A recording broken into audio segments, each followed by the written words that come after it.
Si Dieu peut créer un rocher qui ne peut pas soulever, alors il n'est pas omnipotent. Si Dieu ne peut pas créer un rocher si lourd qu'il ne peut pas le soulever, alors Dieu n'est pas omnipotent. Selon cet argument, l'omnipotence est auto-contradictoire. Par conséquent, Dieu ne peut pas être omnipotent. La question est donc la suivante. Dieu pourrait-il créer un rocher si lourd qu'il ne pourrait pas le soulever? La réponse rapide est non. Mais l'explication est bien plus importante à comprendre que la réponse. Cette question repose sur un malentendu populaire concernant la définition de mots comme tout-puissant ou omnipotent. Ces termes ne signifient pas que Dieu peut faire n'importe quoi.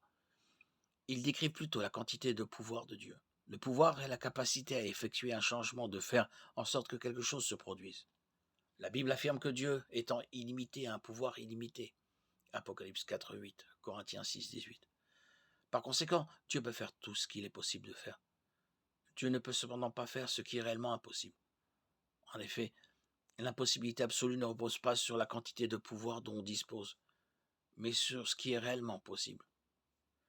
Une impossibilité absolue ne peut pas être rendue possible par l'ajout de pouvoir supplémentaires. Par conséquent, à moins que le contexte n'indique le contraire, par exemple Matthieu 19, 26, où la capacité de l'homme est montrée en contraste avec celle de Dieu, l'impossibilité signifie la même chose, que Dieu soit impliqué ou non. Ainsi, la première partie de la question est basée sur une idée fausse, que Dieu étant tout-puissant, cela signifie qu'il peut tout faire. En fait, la Bible elle-même énumère les choses que Dieu ne peut pas faire, comme mentir ou se renier. Hébreux 6, 18, 2 Timothée 2, 13, Tite 1, 2. La raison pour laquelle il ne peut pas faire ces choses est due à sa nature et à la nature même de la réalité. Dieu ne peut pas faire ce qu'il n'est pas impossible de faire en réalité. Comment créer un triangle à deux côtés ou un célibataire marié. Ce n'est pas parce que les mots peuvent être assemblés de cette façon que l'impossible est possible. Ces choses sont des contradictions qui sont vraiment impossibles dans la réalité.